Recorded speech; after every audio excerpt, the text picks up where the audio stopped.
Hey everybody, guess what? It's Friday, which means we are here to give another Friday financial tip. For those of you who are watching this video, watching me for the very first time, hi, my name is Lisa, and I am a financial and profitability mentor for women entrepreneurs.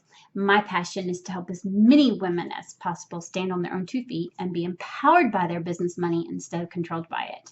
Because, as I say, money can be sassy and sexy.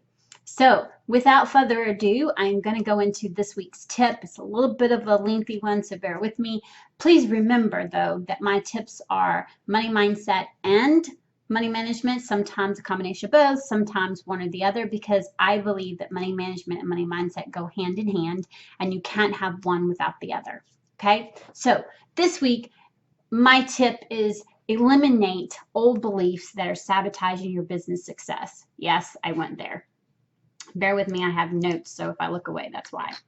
Um, think about it. We often develop limiting beliefs around money, either from our relatives or through our personal life experiences.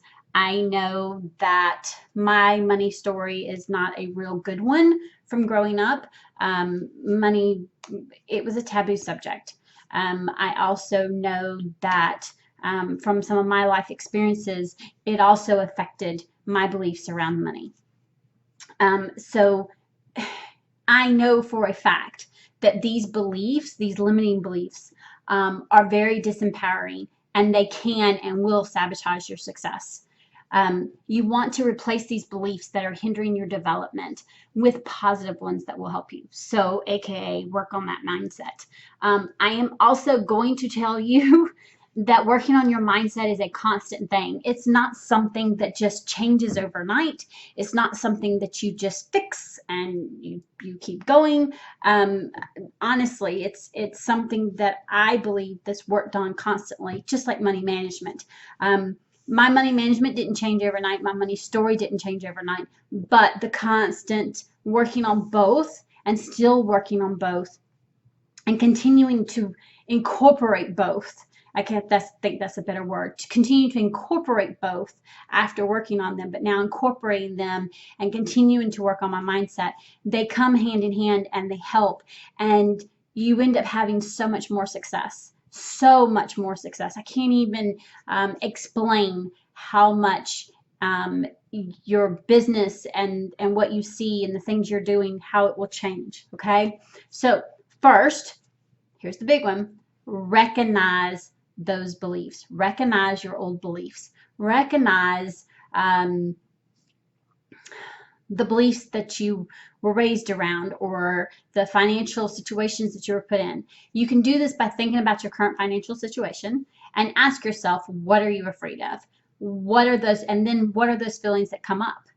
And be honest, write it out. You don't have to share it with anybody, but be honest and write it out. I'm telling you, it's empowering.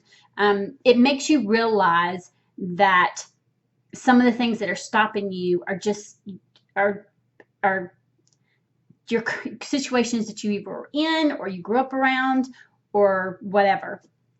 Okay. There are typically 5 primary underlying needs that we form our beliefs around. And these are the needs. Needs are what drives you and others. So these are need for love, security, respect, and to be valued or power. So think about those things and think about how that drives you and think about what your beliefs are. Okay. Then I want you to acknowledge where these beliefs come from. So ask yourself which of the primary underlying needs listed above of what I said just a minute ago, love, security, respect, to be valued, or power, you are attempting to satisfy. Where did this belief originate from? Or from whom did you adopt it?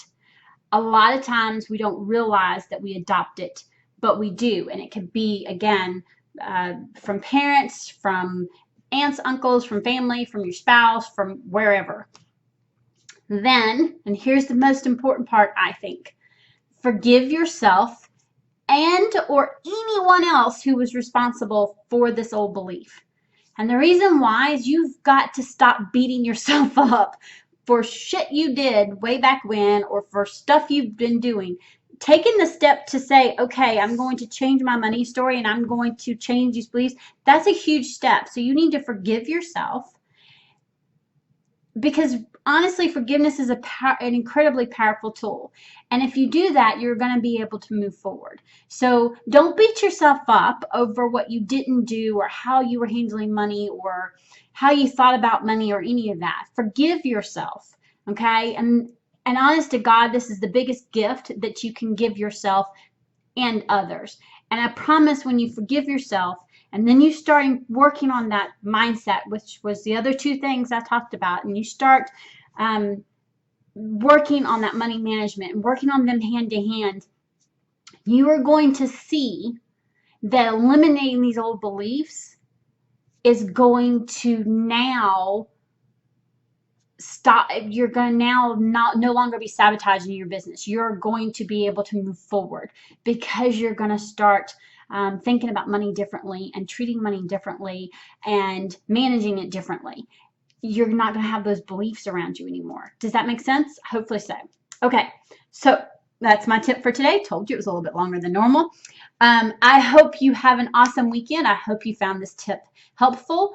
Please remember until next week that yes, it is possible. Money can be sassy and sexy. Until then, talk to you later. Bye.